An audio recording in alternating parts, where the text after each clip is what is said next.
You know, a dish that's a real favourite in my family is my sweet and sour pork. It's so easy to cook and so delicious, but the most important thing you need to start off with is the batter, because we like to batter the pork and then put everything else together. Now, I've got a cup of corn flour and a cup of plain flour in my bowl here. That forms the basis of the batter. I use the corn flour because that helps to make it nice and crispy.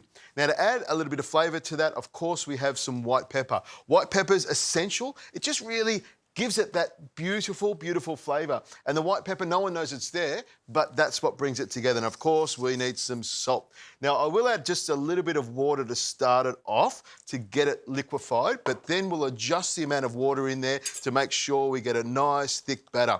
You can see it starting to come together, and as all that flour and corn flour breaks up, you'll see the consistency that you're after. Look, it's looking perfect already. Nice and smooth. And as you can see, it just took a couple of seconds. Now, I'll just give the whisk a bit of a tap and pop it to the side here, and we get to the hero of this dish, pork. Now, I'm using pork fillet, but you can use pork loin, whatever you want. But I like using the fillet because it's the perfect size for a family of 4, and it also is really soft and delicious, and it's very easy to cut into small pieces. Now, as you can see, I've sliced it across the grain, and that will make sure that when you eat the pork, it stays nice and tender. Now, I like plenty of salt and pepper, and I will put it on everything, so a little bit more salt on the pork because salt loves meat and meat loves salt, and a good twist of pepper. We always make sure we season everything up as we go. Plenty of pepper on there. And then, of course, I just grab the pork and move it around this lovely chopping board to make sure I don't waste any of that salt and pepper. Now, the next bit is I drop the pork in one piece at a time, and that makes sure that the pork doesn't stick together. We want to make sure that the batter coats the pork very, very evenly. So make sure you pull it apart and then drop it into the batter.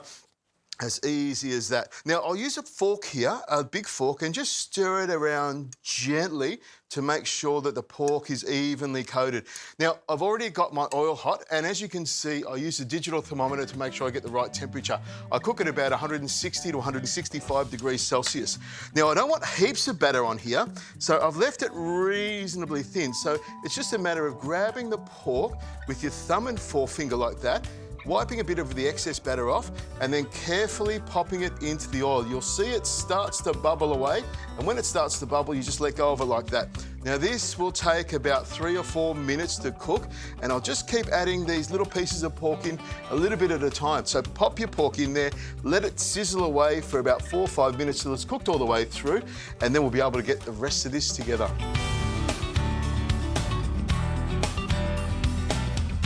Okay, the last piece of pork in here. I'm using a really good pan and a really good stove, so I've got plenty of heat, and you can see that's bubbling away beautifully. Now, my pan is on, and you can see, I'll turn it up a little bit, the thermo signal is nearly solid in the centre, which is the perfect time to get all this together. I've got some extra virgin olive oil, and I'll pop that into the pan. A good splush so it covers the bottom of the pan.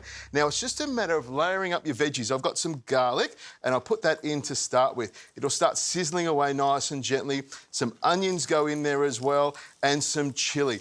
Now, if you're cooking this for kids, you might want to use long red chilies because they're not hot, but they give you plenty of colour and just a little bit of warmth. But if you've got little ones, maybe take the chilli out of it, or you can have some chilli on the side so the adults or the grown-ups that are eating it can have a bit of that. I've got some yellow capsicum, some green capsicum, and some red capsicum that goes in there. Now, I need some herbs on here, and I've got some coriander and some spring onions.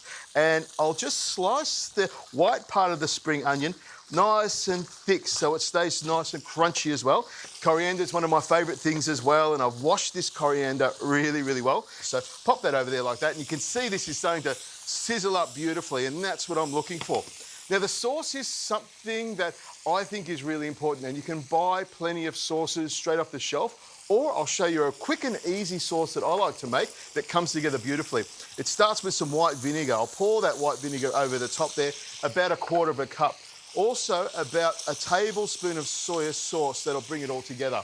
And also need some sugar because, of course, it is sweet and sour, so you need to have some sugar in there. Give that a toss, and you can see the sugar's dissolved really quickly. And one of the important things you need to do is to thicken it. So I always have a couple of tablespoons of corn flour handy. I pour in some water and stir that around. When we add this to the sauce at the end, it will thicken it up beautifully. I'm gonna take the pork straight out of the pan here like this, and then pop it straight into the pan. Now you can take the pork out and drain it on a wire rack, but for me, I like to put it straight in the pan so that the batter on the outside starts to soak up all of that sauce, really important. Now, a bit of a toss like that, and we know it's ready to go. We throw in our coriander and our spring onion. That looks fantastic already. And of course, it's not sweet and sour pork unless you've got pineapple in there. In that goes as well. Give that a bit of a toss like that so the liquid goes around the outside, and then pour in the corn flour. I'll put about half of it in because I don't want to overdo it. Give it a bit of a toss, or if you're not good at tossing it around like that, stir it around with a spoon. And as that sauce heats up, you'll see it'll start to get nice and thick and coat the outside of the pork, making a little bit of a mess like that. And then it's just a matter of grabbing the bowl. Oh, that looks like a cracker. Into the bowl. Plenty of pork, plenty of lovely vegetables, so it looks like it's got plenty of colour. Look at that. You can imagine putting this down on the table in front of your family. I'll have a little taste of that pork. It's red hot. Oh, it's beautiful. Moist and juicy and tender, which is really important. It's a great dish. The family's going to love it. Serve it with rice, serve it with whatever you want.